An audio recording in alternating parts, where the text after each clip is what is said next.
and then in my head would be like, and roll. But now, Cowboy Bebop plays in my head. Oh, okay. Not bad. Not bad. Let me check our audio levels. Hopefully we're sounding good. I don't think we're not. Uh-oh. Oh, we're so quiet. We're so quiet. There we go. There we go. Much better now. So Hey, I actually got the do my notification. job. I'm amazed I got the notification. Yay. And a two for that. I got on the YouTube side. You get the YouTube notification. There we go. All right. Let me get everything pulled up here, and then I'll send all the usual information. Fair enough. Get it all sent away. Squared away.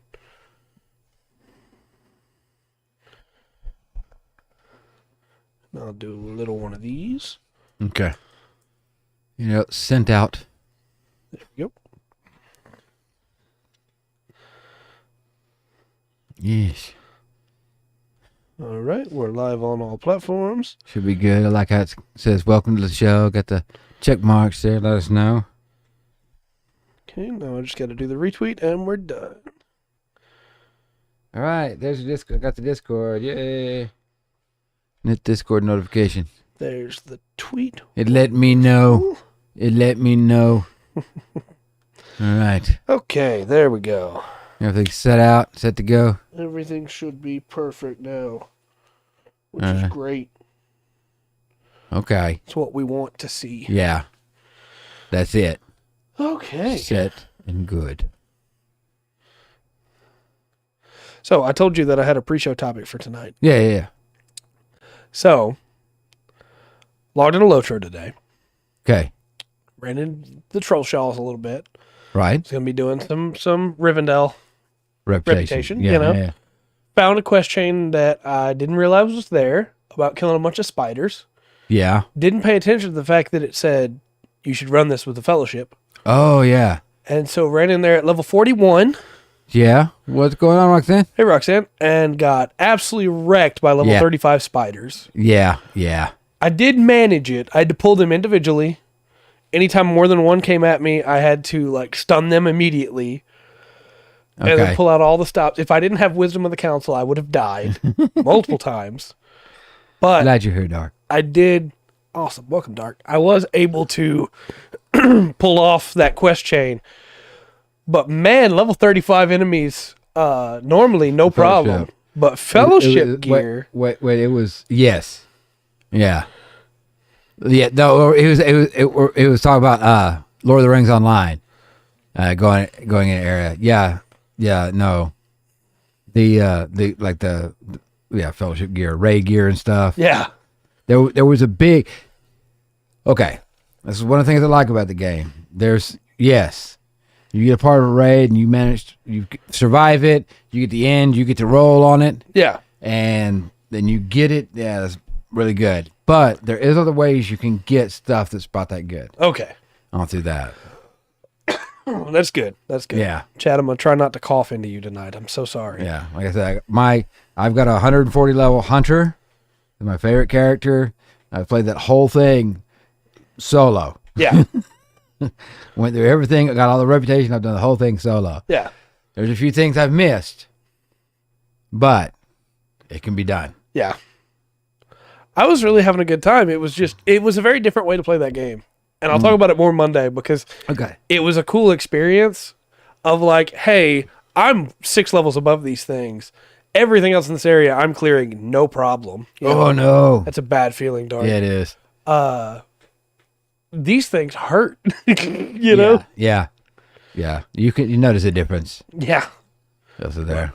It was still pretty fun. I did take out the boss of that area. Nice. And I only took out the boss of that area because I got a lucky crit on my big lightning storm. Oh, excellent. And that felt really good. There's some good IBO suits, Dark.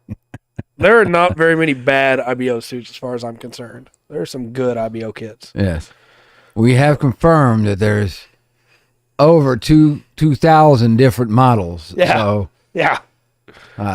Dark will eventually own them all. Right. One day, getting there. You know what surprised me of that quiz, going through getting the Gundam quiz ready? What's that? Is I knew Gundam was big. Yeah. But it would be 90% of the sales of the models. Yeah. Like that's a chunk. Oh yeah. That's a chunk right there. People love their models. It's weird. And there's a good percentage of those that were not built straight, right? I know you do, Dirk. I know you do. There's a good percentage of them that were built bought just a kit bash. Yeah. Which is really cool to me. I love seeing cool kit bashes of Gundams. There's a guy that's making a Gao, the super robot Gao from the anime Gao, out of Gundam pieces using the GXs from Gundam Age as the base. And just slowly building that up into the Gao, and it's really cool. Okay. Interesting. The weird one that looks like a toad, that is the Goosian. It looks like a toad, but it's called Goose. Goosian. Okay. Yeah. Well, and the funny thing is, Goosian, it's such a weird kit because you buy. This is nonsense, and you're not going to remember this when we get to IBO, but Goosian when you first gets introduced in the show is like a toad shape. Yeah. But in actuality, that is just the customized version of Goosian that the pilot at the time made it into, and the actual reality is it's a full Gundam type. Okay. It just normally is not that color or that size. And so when you get it back to its regular parts, it just looks really cool. It's called the Gundam Goosian Rebake. Not remake, rebake. Gotcha. But I gotcha. IBO's really fun. IBO has a lot of problems in the second season, much like you got a notification. Awesome. IBO's second season has a lot of the same problems that Gundam 00's second season does, which is where the writing just goes like all of a sudden, where there's some really good story beats, top of the line story beats, some of the best story beats in all of Gundam, and then some of the worst choices I've ever seen. But I do think IBO ends in a really cool spot. Yeah, now you know it has two. Yeah. As you mentioned, I was trying to think of something where the last thing. Well, wow, this is really good writing. Yeah. But I'm not sure what it is. Where it was the writing that impressed me. Yeah. I don't know. I have to think about it for a minute. Yeah. There's a lot in IBO that is, you when I just went a minute ago, some of the worst. Yeah. As you can see, no, it's really weird. There's a moment in IBO that, like I was just saying, I think is one of the best moments in all of Gundam. Top 5 for me. Okay. It is such a good moment. And it's wrapped around this shell of all these weird decisions. The child bride plot, as we're talking about. And the character's not a pedophile, but... are you sure? They're not. You're agreeing with what he's saying right there. But it sure does make him look like one. Okay. And to be fair, it's not a character you're supposed to like, if that helps. Yeah, okay. But yeah. If that helps, I guess if that helps. Yes. It's a political marriage. Oh, okay. But it doesn't help that they decided to write it where she likes him, so. Okay, yeah.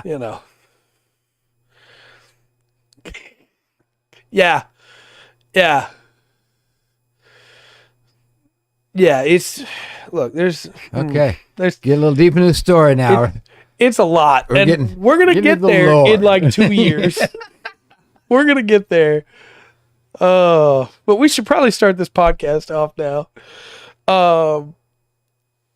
Let me take these off. Yeah, sure. Okay. Hello and welcome to another exciting episode of the Full Spectrum D&D podcast. If we can call it that for now. My name is Trey. I'm Rungman. This is going to be a fun pre-show. People are not going to understand that. They're going to see that chat and be like, what? Huh? They're not talking about us, just to clarify. Right. No. We got a weird podcast tonight. last week's podcast was weird, I guess, too. And the one before that was weird, I guess, too. Yeah, should we keep going? we're in a weird spot right now. And so, we want to talk a little bit about the OGL stuff, but also about some ideas that we have. Yeah. For where we could take this podcast. Yeah. I kind of get some feelers and feedback if we can. Because we could have done like a YouTube poll or something, but it's the chat that watches live. Yeah. That gives us most of our feedback on what we're talking about anyway. So we felt like it'd be better to poll the audience, I guess, live, not with an actual poll, but just kind of get feedback. Yeah.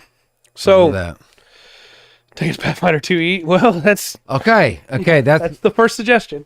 Good segue, Dark. We're going to that. One of the things that they're trying to do, what I don't know if they'll be able to legally do, Wizards of the Coast is trying to retroactively go, okay, all former OGLs, this is what it seems like. Yeah. This is what is leaked out. Yeah. And seems to have been confirmed by the fact that Wizards did not say that's not what's happening. Right. And instead declined to comment. Yeah. But there's some weird stuff. But what they're trying to do is making the 1D&D, basically OGL, the OGL 1.1. It seems, and I don't know if they can, but it seems like they're trying to make that retroactive. Yeah, where anything made before cannot continue. Right. Well, anything that if you're under the OGL making stuff, that no longer covers you. You have to come to the new one. Now, if you're a Pathfinder fan and you have the hardback book, you can find the OGL for free in that book. They have to put it in there because their base idea was off. Yeah. D&D 3. And that is a thought, King. That's definitely something that I'll jot down. That might be a thought, too, is we just don't put ourselves in the Dungeons & Dragons category either. Yeah. Yeah, that's definitely a thought. But please continue. I'm sorry. Seems like they're trying to take money in a way. Yeah, it does seem that way. Yeah, see, the legalese of it is going to be weird because lawyers use the English language and they use a lot of the same words that we do. They don't mean the same thing. Right. They have a strict, they basically speak another language. And if you use, common sense for the words they use, that's not what it means. Right. Right. And that's the thing. The old OGL says that it was permission indefinitely worldwide. They can't then, which is what they're trying to do, it seems, say, well, that doesn't count anymore. That's unauthorized. Now it's, the word law. Yeah. So it's a kind of a weird thing, and it's not like I don't think they would come after us or do anything us in any way, but just the whole. I don't like the way that they're going about things. Right. It's soured the taste in both our mouths with this. What they're taking out. Because I think one of the coolest things about D&D is you can go and you can find stuff that people that have put together to tailor make your D&D game however you want to. Yeah. Want to change stuff for D&D 1 and stuff in the future, that's fine. Yeah, I don't think they can legally go back and retroactively change that. They may be trying to, but I don't think they can. See, that's the other thing. I think that's why they changed the editions, because if that doesn't hold up and they can't do that, I think maybe that's what the whole thought is. 5E has 1.0, right? Right. 5E will always have 1.0. Right, but they're saying that doesn't count anymore. Right. So maybe they're looking for that to get challenged and hopefully can present the argument and win it that, hey, yes, it can. Right.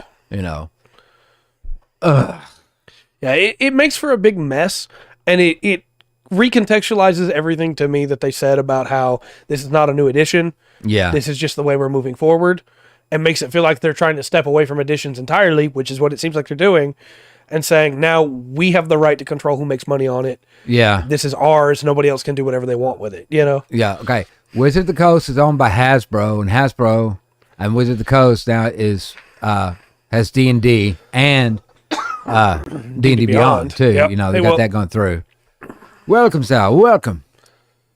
So there's a lot going on there. Like I said, we're getting there. We're getting there. The way they're kind of presenting themselves. And like I said, this is gonna be a thing. They're gonna put it out soon. Yeah. And I just don't know how to feel about it. Yeah. The other part of it is that when that comes out, there's a very real chance that we will have to call this podcast the Full Spectrum Unofficial D&D Podcast. Yeah, I changed the name on that. And the thing about badges and being registered is very strange. Yeah. I don't know if the badges are going to be free. It seems like they might be. But even if they are, if we have a badge on the podcast, that'll have to go on the overlay. And then Wizards can at any time say, hey, we didn't like this thing you said. We're going to revoke our badge and you can't talk about our stuff anymore. Yeah. Which just, that doesn't sit right with me at all. No. Because yeah, and you tag anything with D&D, and you're like, I don't like you did this, and like, well, that's against our anyway. Yeah. This seems nitpicky. I understand. Look, I don't think D&D's been big over the past few years, right? For sure. And it's probably made more money than D&D's ever made, you know? And I would think back to second edition. I know there's 3 and 3, 5 and 4 came through there. Yeah. But second edition, there was massive amounts of books everywhere. Should just be a Full Spectrum Podcast because it's not just D&D. D&D is just one day of the week. I just don't want to confuse people between the Tuesday podcast either, though, because it's got a very different format. Yeah. But there's a couple other names that we talked about of ways to run it. If we decide we want to keep covering D&D stuff, because as we said, it's we both love D&D, but part of what makes D&D great is that it is open, right? Yeah. You can take anything and take those free rules and take any setting you want, and you can have a campaign. You can have fun with your friends or complete strangers on the internet and have a great time with D&D, you know? TTRPG, right. That's one of them we talked about. Yeah. But it's not the toll spectrum. I just caught that. the toll spectrum. Yeah. We're going to have a flautist. Yep. Anyway. Could we, though? Could we? The full dungeon spectrum. Hey, and I've already seen some people saying, like, hey, yeah, we're not going to be playing Dungeons & Dragons. We're going to be playing Wells and Wyverns. You know?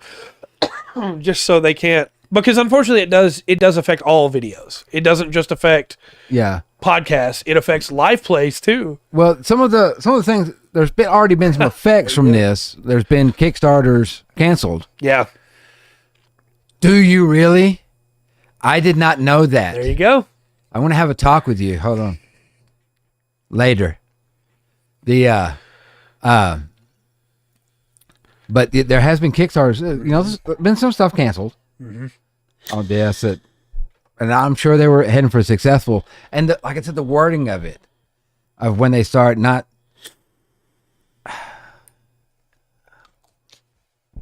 No bad things. Yeah, no bad things. Well, what constitutes a bad thing? If we want to talk about Dark Sun, and we want to talk about that setting, and we talk about some of the darker parts of that setting, does that count as a bad thing then? You know? Yes, it does. It's a bad thing. Okay. Yeah, third-party books. People love to make cool third-party books. I talked about it 2 weeks ago. I bought Heliana's Guide to Monster Hunting, and I'm waiting on that to come in.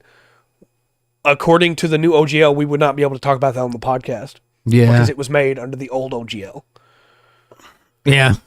And so even though I'm going to get it in the mail any week now, and I'm excited to talk about it, we just wouldn't be able to.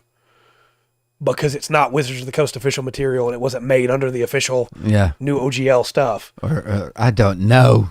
The people that make stuff now are going to have to transition into either, is it worth making stuff? Right. Or I have to go sign this program. And the other problem with that comes in, there are people whose jobs it is just to make monsters for Roll20. No, Xanathar is one of their source. Yeah, that's official. There's a spectrum. But you're talking about like Piezo Press, who has Pathfinder. Yeah. You know, then you've got Cobalt Press. Yeah. Now Critical Role has official content. Yeah, through D&D. But I think they also have They have their own stuff as well, yeah. They have their own stuff as well. Yeah, and then like XP to Level 3 just put out another book. There's a few different Kickstarters. Yeah. You've got... The Loresmith puts out stuff all the time. Well, see, this also makes me think about something stupid like... Oh, what is that? Is it donjuan.net? Yeah, Donjon. Donjon, yeah. That won't be legal anymore. Oh, that's such a handy little... It is, unless they sign up for it. Well, and they can't be anyway because... Well, no, you can still take donations under the new OGL. Yeah. You just that just can't stop you from. You couldn't put the stuff behind a paywall, right? Like he can do that. Yeah, and that's the hard part because a lot of it does look authentic, and a lot of it is stuff people are going to want to use. Yeah. But now you can't use it if you're part of the DMs guild that works for Wizards as DMs. You can't, the official guild, you can't use third-party stuff anymore at all under this new OGL. You just can't unless it's got the badge. If it's got the badge, then you can use it. But not even just like we joked sort of about the name. It would if we didn't have the sticker with the badge. It would have to go to the unofficial D&D podcast. And we wouldn't be able to say the word beholder anymore. Because that's copyrighted. And it just like, when I say that it has ruined a lot of the hype for me with D&D for this next year. It really has, because I was stoked. 1 D&D was looking great. Yeah. I was excited for all the character changes. I wanted to see what they were going to be changing for monsters. It's not killed my hype to play D&D. My DM's right here. Yeah. I know he's not going to stick to all these. Well, we're publicly live. Let me say he's going to stick to everything.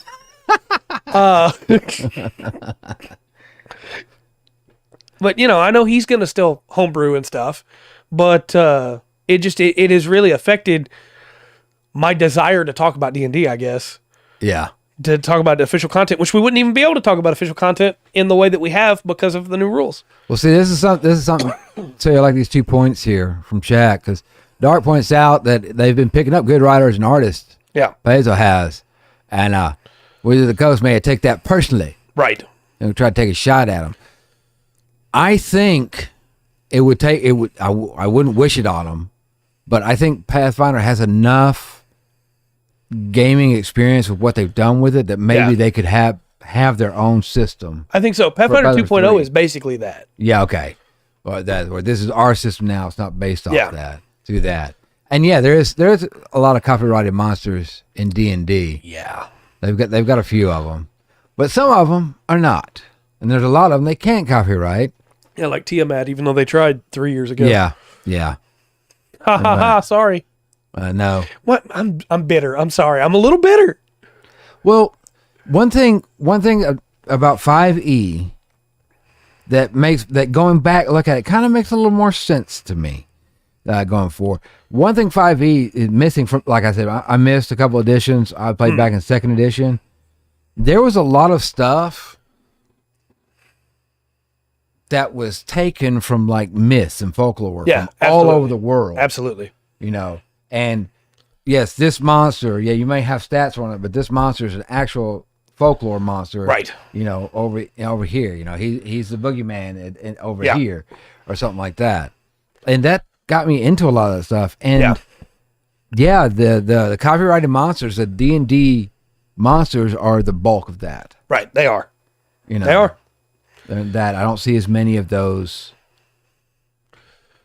Just wait till the Lovecraft Estate slams with.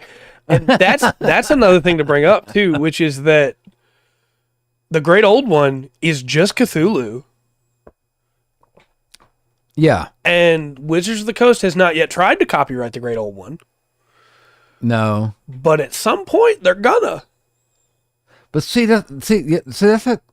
that's what D&D should do though, right?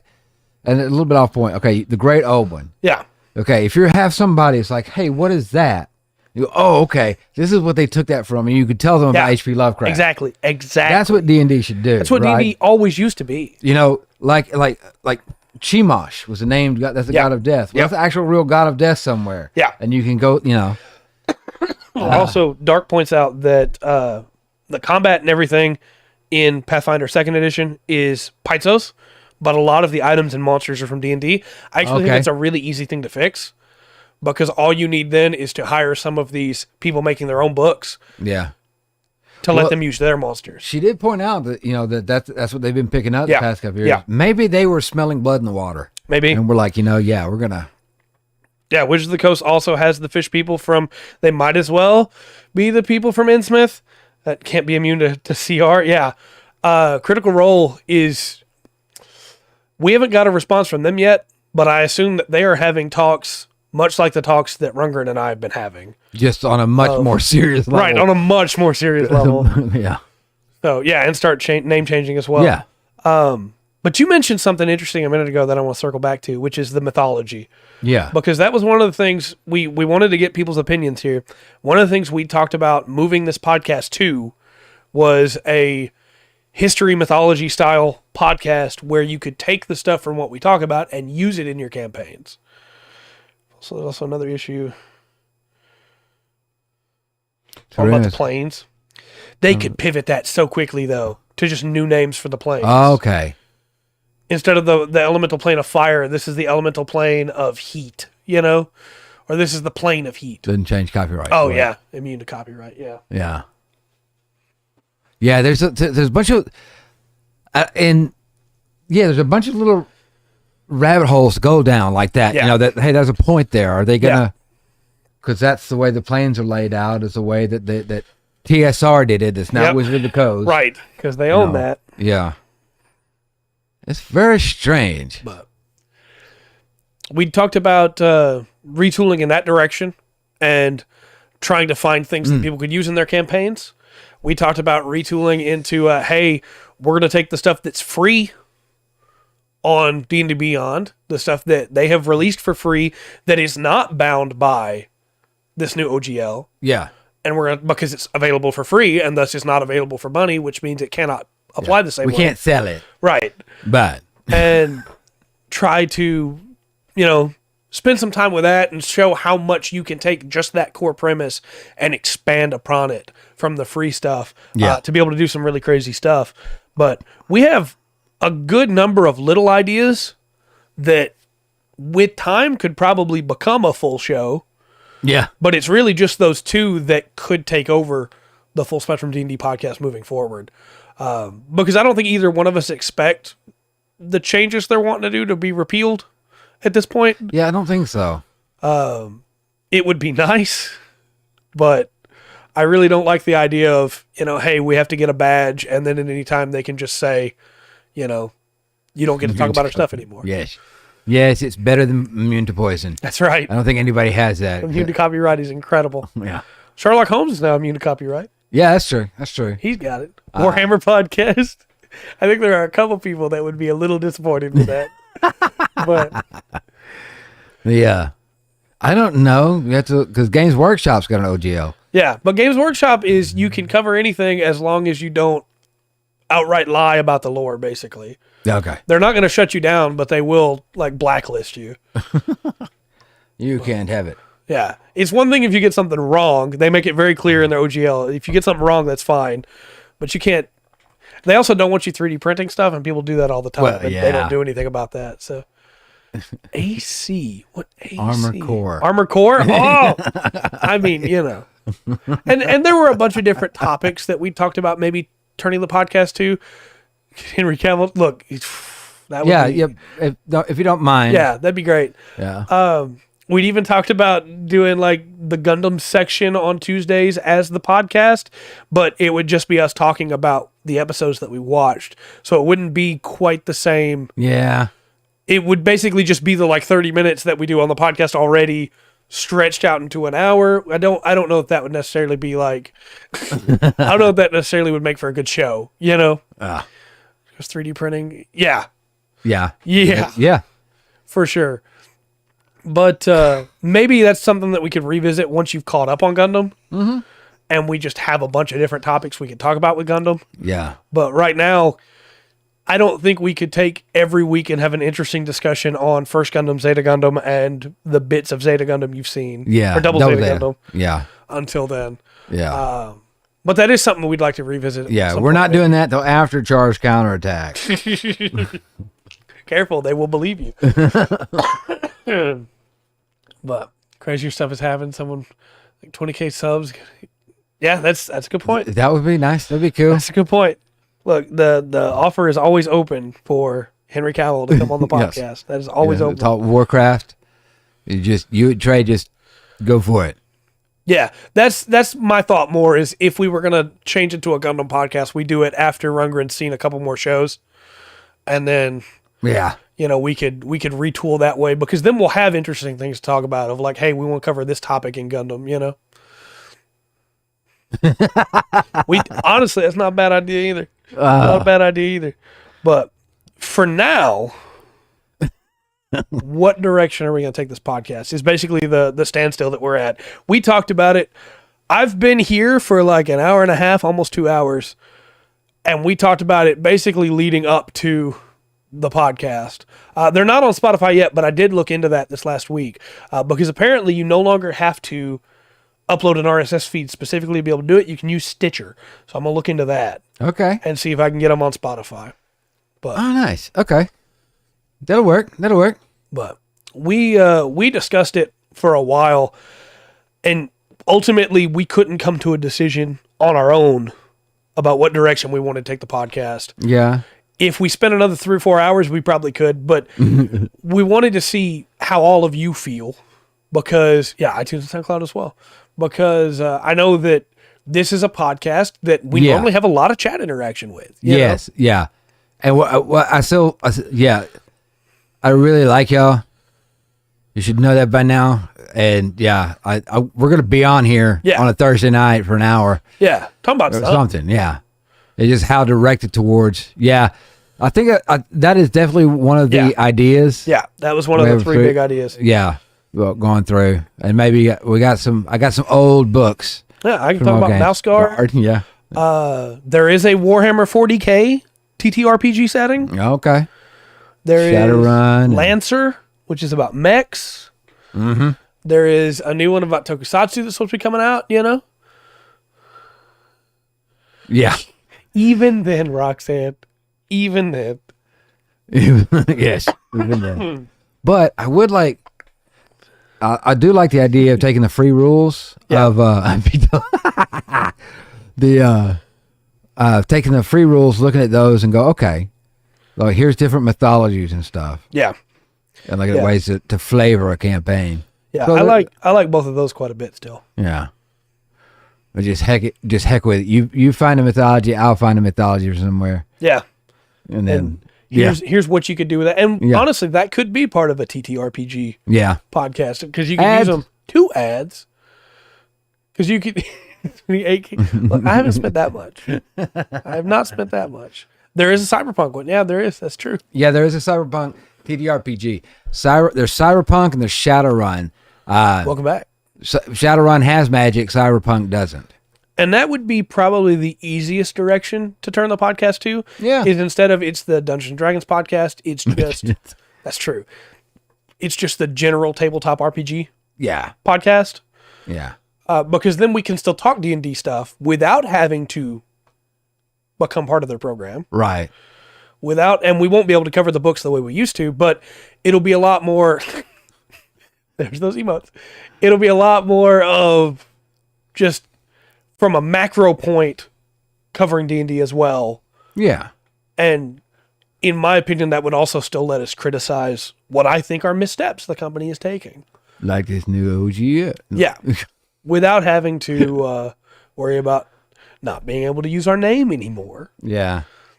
So I guess the question from that is that I have for all of you in the chat is if we went that route, do we start back over at episode 1? Or, because I'm going to have to retitle the podcast probably anyway, the old ones, after the new... Well, just be safe. Yeah. After the new OGL comes out. Or do we just keep going at episode whatever's next? I say we just keep going. That's my personal opinion on that. Because we've talked about riffs. We talked about Mouse Guard before. Yes, we have. We have. I say we. I didn't. You did. I did. But that's my personal opinion on it. Just keep going. Yeah. And then I'll just go back through and manually rename them all. So I'm wondering... I feel that D&D's not going to go away. I feel it's going to push it back into this kind of smaller niche it was in for a long time. I absolutely think this is going to hurt D&D's growth for sure. Yeah, and what kind of stinks is that kind of messes up other absolutely does, because there's a lot of them out there. Absolutely does. The other big advantage of moving into the Full Spectrum TTRPG podcast is if we went that route, we would then be able to cover all third-party materials. And then we could go, hey, I would want to dip my toe a little bit into Pathfinder to have some more thoughts on that. Of like, hey, how could I use this in Pathfinder? How could I use this in D&D? How could I, Yeah. But we'd be able to start looking at some of the weirder, crazier stuff, and we could still talk about all that mythology and all the basic rules and all that stuff. Yeah. Just like we were talking about. So. Yeah, you just won't be highlighting new stuff coming out as much. Right. Yeah, we won't be covering new books, and that is something that. Whether we stay as the Full Spectrum unofficial D&D podcast or not, we won't be able to cover those new books in the depths we had before. Yeah, no. I'm worried that some of those episodes might have to go private. I don't want them to. Right. But we're not allowed to talk about the rules. And we went in depth into those stat blocks. Yeah, we read the rules word for word. Yeah. So I think they might have to go private. We'll see how the official release reads. But that's where I'm at right now. Chad has convinced me over the course of this. I'm pretty satisfied with the idea of the Full Spectrum TTRPG podcast. Yeah. Let's do that. Give us a reason to, buy more books. Yeah. It will though. Unironically, I'll get Lancer as soon as I can after that. Yeah. Because I want to talk about Lancer. Lancer seems really cool. Well, that's the thing, is right now we can read it all fine, you know? But after the new OGL, you can't read the rules verbatim because then people won't buy the stuff. Yeah. And I understand, but like they have a basic rule and they have a basic adventure that you can run for free. You can play D&D for free. And you can do a lot with just that. I mean, there's not any spectacular subclasses or anything, but they're solid. Yeah. And you can play just with that. Yeah. There's a lot. Yeah. Yes. Exactly. Yeah. And some of the wording was. Yeah, I agree with you. The past stuff should not have to change. And legally, I don't think the past stuff can change. But they're claiming that it has changed, which is dumb. Actually, Wizards kind of unofficially blames PDF files for this. Yeah, they unironically they do. Yeah. Yeah. That's why they want everything to be in writing now. Yeah. Yeah. Apparently, they feel like they're not making enough money off of it. Yeah. And part of that is videos that are talking about the rules, which is why they don't allow you to talk about rules in the new OGL. And part of that is PDF files, which is why everything needs to be in writing. They don't understand how the internet works. Right on. Right on. That's I'm probably still going to go see the D&D movie though. Yeah, I understand. Yeah. I understand. And you mentioned earlier that they should know. You mentioned earlier that a bunch of stuff has already been hurt by this. 5 D&D games got canceled before they were even announced. Yeah. Because the new OGL renders them, inert is maybe the right word? Yeah. They weren't applicable to the new OGL, so they can't continue being made, which means 5 dev teams work is just, sorry. Yeah. Yes. And they can play. They definitely have a legal team that can play the legal game. Oh yeah. But Hasbro through that. Oh yeah. And because every time if you get a lawyer, every time they send him something, it's going to be at least $200 to you, maybe $1,000. Right. And they're going to send him something every day. Yep.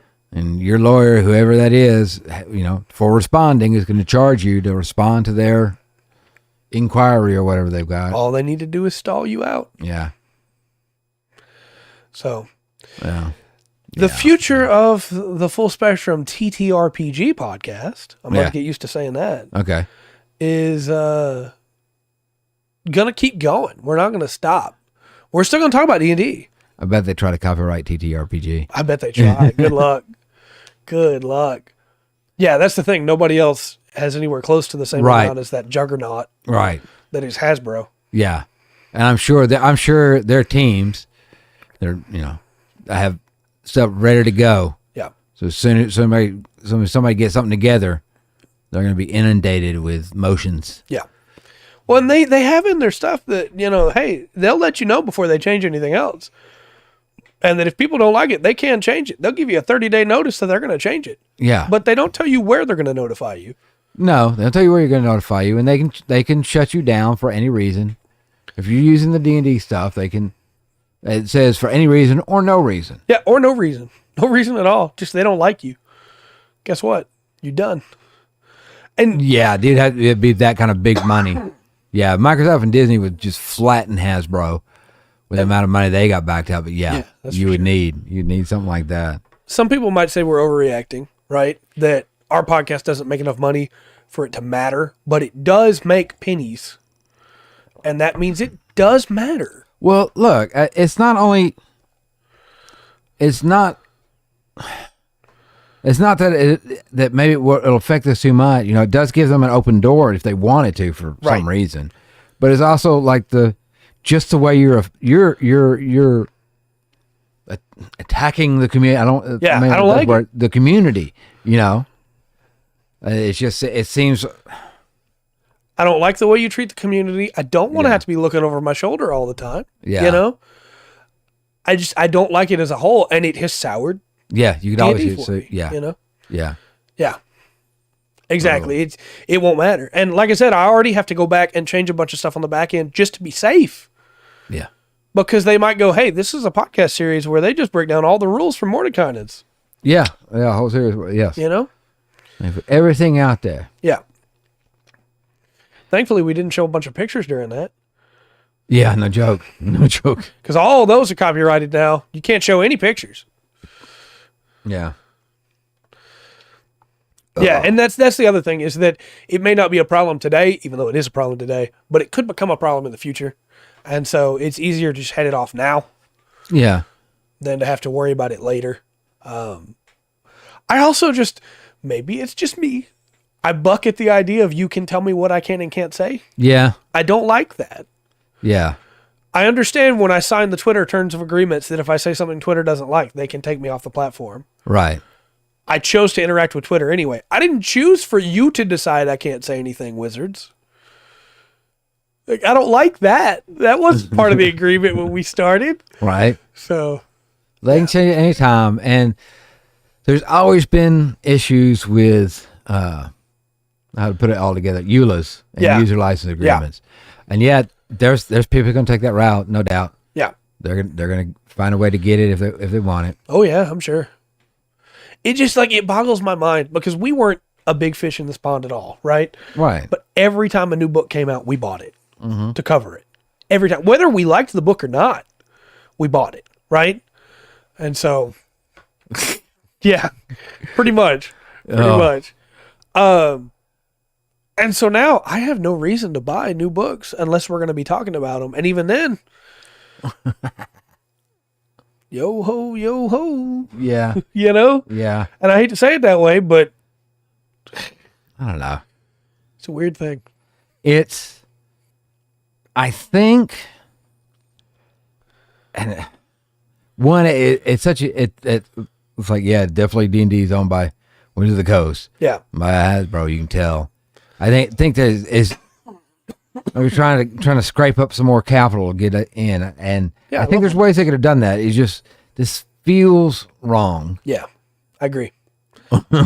One Piece, I love One Piece. Yeah, no, I agree. It doesn't feel right by any stretch of the imagination. And I saw some people going on about this, about how well, 4th edition was a closed edition. It didn't have an open game license. Yeah, and it failed. It did. It failed absolutely. It also wasn't going back and saying you couldn't play 3.5. Yeah. Welcome back, Will. It wasn't saying, hey, the open game license that 3.5 has is now inert.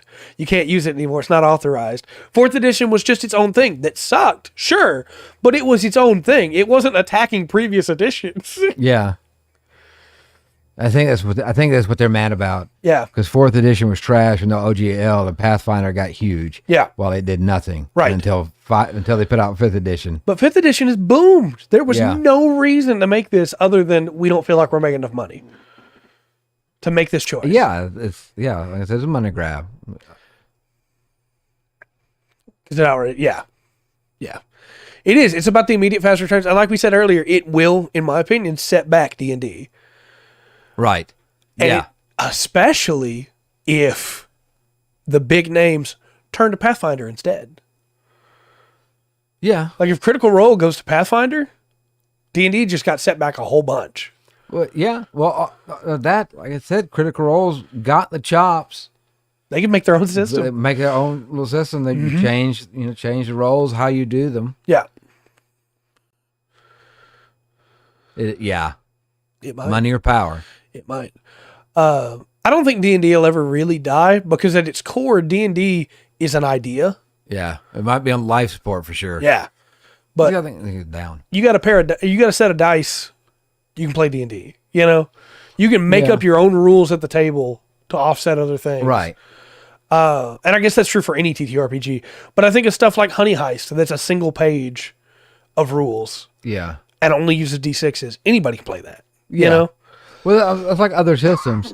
And this is kind of strange because I have been hearing about White Wolf games more. Yeah. Not like a lot more. It's just like, hey, I remember that. You know, can't believe somebody mentioned it a few times. But, you know, they have the D10 system and Shadowrun's a D6 system. Mm-hmm. And I believe there's more than one that a lot of them based on the unrolling successes. Yeah.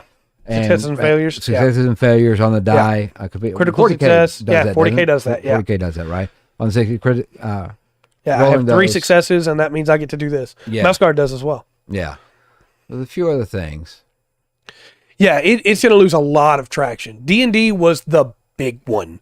And just like Yu-Gi-Oh! And Magic, it was the big one until it got over-monetized and became less consumer-friendly. And now it's still a big name. Yeah. Magic and Yu-Gi-Oh! Are both still big names. But Pokemon trading card game came up. Digimon trading card game came up. A couple of other trading card games that Wizards owns have come up to be almost as popular as Magic. What's it called? Duel Masters? Oh, yeah. I think Cardfight Vanguard. Yu-Gi-Oh! Is still around. Yeah. But it's no longer King of the Roost. Neither's Magic, you know? Right. They're good. They're doing fine. Although the Magic community is pretty mad right now about some more stuff that's happening. Yeah. And it's fair. But it just is not the behemoth that it was before. You know, it's still a strong part of the industry, but it does not stand as king of the industry anymore. And I think that's going to do the exact same thing to D&D. I think that before it was king, and now it will just be another peasant in the group of peasants. You know, Gwent. Oh yeah. Gwent. Yeah. Gwent scored a pretty serious spot in the communities. Yeah. I play a lot of card games. I like card games a lot. I watch a lot of card game coverage. Magic is still a big name. Yu-Gi-Oh! Is still a big name, but I see Digimon talked about just as much. Yeah. Well, there was Pokemon talked about just as much. There was for a while, every IP had a card game. Yeah. That's true. Star Wars, and you had the Star Wars Transformers. Yep. There was Transformers 1. That Transformers card game is dead. Mega Man had one for a little while. Yeah. God, there's a bunch of them. Shadowverse, yeah. Okay. Shadowverse is getting real big. Digital card games are the wave of the future because people can't get out to get card games all the time, and because scalpers keep buying the physical cards. So Pokemon trading card game online, that is huge right now. Magic the Gathering Arena is doing really well, but the problem is with Pokemon trading card game online and Shadowverse, you go to the store and buy a pack, you get a code. You redeem that code online, you get to play it online too. You don't get that with Magic the Gathering. So why would people play both? Right, why would they double dip? They don't have any reason to. So it's again, because we make more money if you double dip. But hey, guess what? All that does is kill your game. Yeah. To Master Duel? Yeah. Why would I double dip? I'm not going to go buy physical Yu-Gi-Oh! Cards when I can't play it physically anyway. Yeah. Especially if I'm not going to get a code that lets me play on Master Duel when I can just play Master Duel. Why wouldn't I just do that? Yeah. And ultimately, that's what's happening with 5e, or not 5e, with 1D&D. With this new OGL is, why would I interact with your game more than the other games when your game wants to stop me from interacting with it the way I want to interact with it? Yeah. When the other games don't. Yeah. Yeah. And you have to, if you make any money, you have to report. Yeah, you got to report it all. Any money at all, you got to report it. So somebody that's a nightmare. Decides, they want to get in crocheting. They finally have a knack for it. Yeah.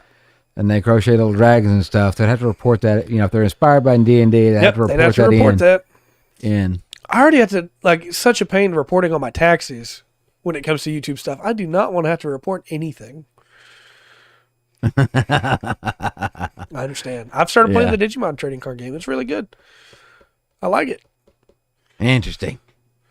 And you know what I can do with that Digimon trading card game?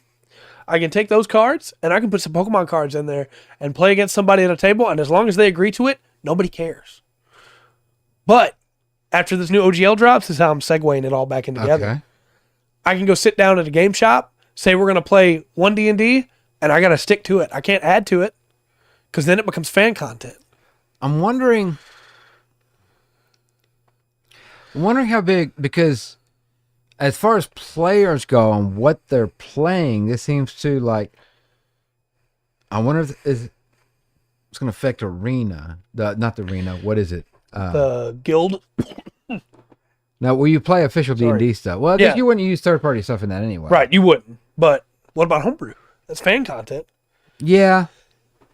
And there's some terrible homebrew. Yeah. There sure are. I just don't like the idea of going, hey, you made that? You made it so you can play it with D&D? Oh, yeah, I made that so I can play it with D&D. Oh, that's fan content. Well, no, it's my homebrew. You have a section on your website that you bought for homebrew. Don't call it just fan content. It's homebrew. Yeah. Homebrew is just shared by word of mouth. Yeah. Well, on the internet now, but... Dragons are more than D&D, though, so you can use any other inspiration. Yeah, that's true. That's a good point. Good point. I wasn't inspired by D&D. I was inspired by folklore. Yeah. The thing is... I know where you're going. Your colored dragons, your red dragon, your green dragon, chromatic dragons. Your chromatic dragons, your gem, and your metallic dragons are. Yeah. I don't know either. This sounds. I don't think anybody that plays the game had anything to do with this OGL. No, I 100% agree. And I think it is, we got to make our stockholders happy. Yeah. We got to make money because remember, they are legally required to do the good things for their stockholders. All they had to do was make backpacks. They are not legally required to treat their employees well or make the customers happy. Folders, pencil cases. Yeah. That's all they had to do. They should have doubled down on the old D&D cartoon. Yeah, they should have. Do I think the book prices will go up? Yes and no. I think the core rule book, like the player's handbook, DMG, that's going to be same price as always. I think the adventure books are going to go up. I do. I think the adventure books are going to go up. It's going to be a small change. I think it's going to be like $5 each. But I think the adventure books are going to go up. And I think the content books are going to go up marginally unless you buy it individually on D&D Beyond. Because now they own that. Yeah. I think the individual price for items is going to go up on D&D Beyond, and the package price will stay roughly the same. I think the movie probably be fine. So that's the only thing is, like I was saying, it'd probably be easiest for us to skirt this OGL. Yeah. But it leaves a bad taste in my mouth the way they're treating the community. Right. And that might affect them maybe a little bit. It's like, hey, I don't want to support them. Yeah. It might do it. Yeah. I mean, if there's one thing we've seen, it's the way that the internet has turned on the Harry Potter franchise because people don't want to support J.K. Rowling. Yeah. The way that the internet has turned on Rurouni Kenshin because people don't want to support Watsky, Yeah. Like, yeah, it might. I didn't thought about that. It might kill the movie. Yeah, it affects a lot. It affects a lot more than they thought it would, I guarantee you. Yeah. And look, other companies, Games Workshop coming to mind, they're watching this very closely. Oh yeah. No, yeah. Look, Games Workshop has made a lot of bad decisions lately, and there was talks a while back of them redoing their OGL. Yeah. Because they changed it a couple years back to make it where you couldn't make fan animations. Yeah. If they had any logos in there. And unfortunately, their logos also include the Aquila that is across a Space Marine's chest. That's one of their logos. So it makes it really hard to make fan content and fan animations that way. There were rumors they were going to change it again. Those rumors have stopped after all of this. Yeah. There is no talk of that anymore. Games Workshop does, yeah, 40K. Yeah. They also do a lot of other stuff. They do a lot of other stuff. That's a big one. Yeah, that's their cash cow. The Lord of the Rings stuff they're doing now is starting to get a lot of traction.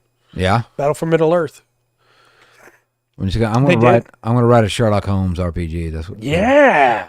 That's what I'm gonna do. That'd be fun. Can we do Sherlock Holmes in the 22nd century? Can that be Cyber Watson? I don't see why not. That's what we'll do.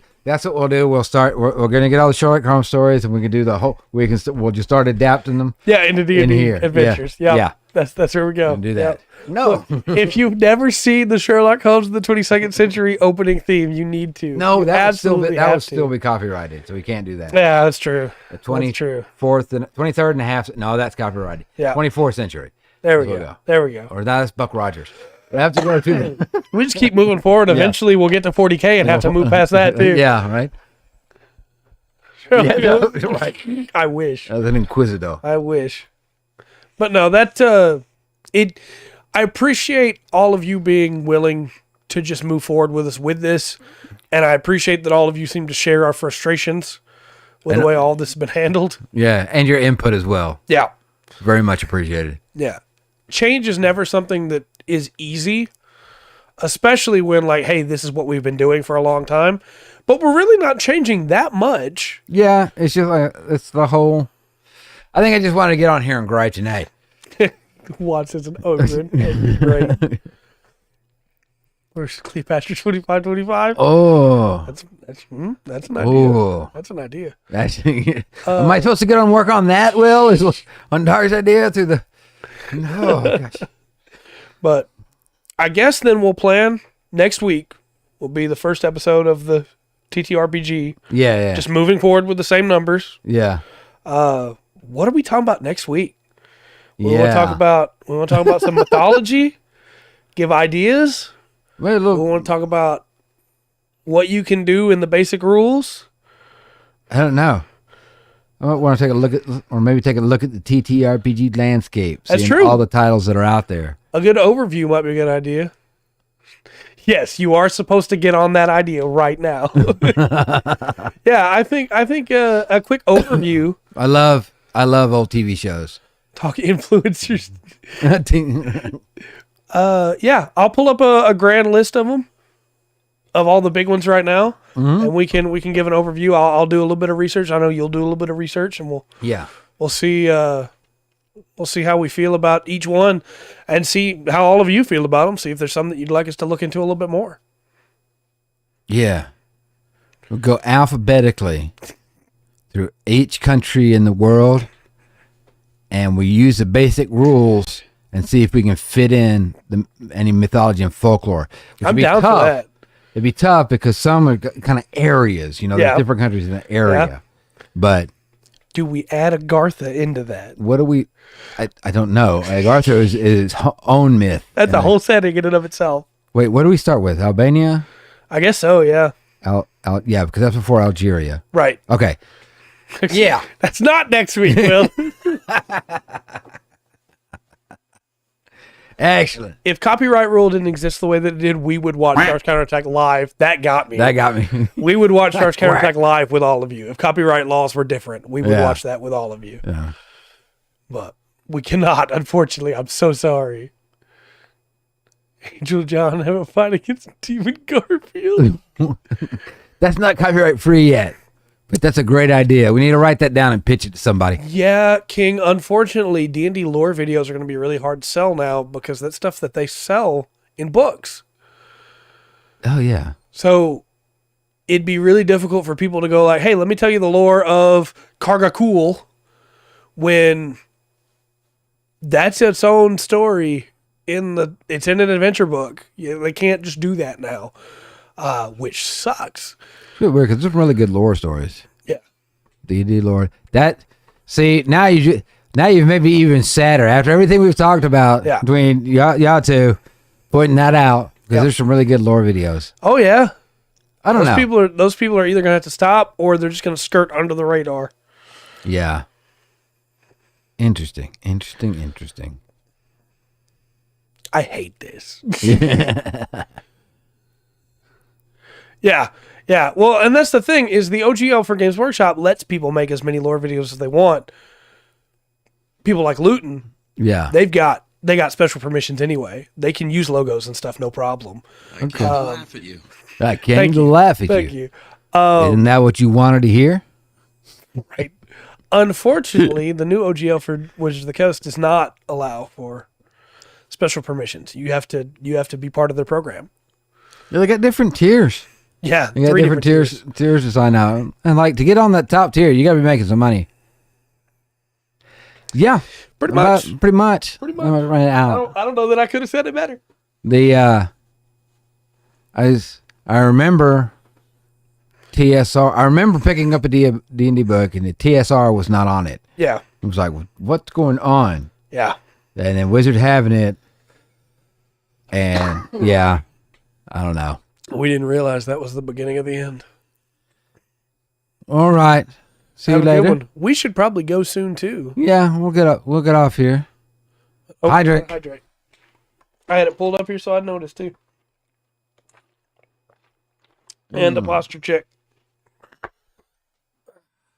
But, we got some cool stuff planned. So please stick with us. Yeah. I'm excited for this new direction that we're going here. There's a lot of cool TTRPG systems, and I just needed a good excuse to look into them. Yeah. And now I got it. So, all right. And I'm excited to talk about mythology. Let's do that. So, folklores and stuff. And talk about Shar, like always. So tomorrow we'll be back painting Sisters. We're almost done with the Sisters of Battle Kill team. I'm really happy with how they're turning out, except for their faces. And we'll get that one done. Appreciate it. We're going to go watch some Double Zeta. Yeah. Monday, we'll be back, of course, with Immo Mondays. Then Tuesday, we'll be back with the regular podcast. We already have some updates on stuff. So please look forward to that, especially if you want to hear about the Logan Paul stuff. Yeah,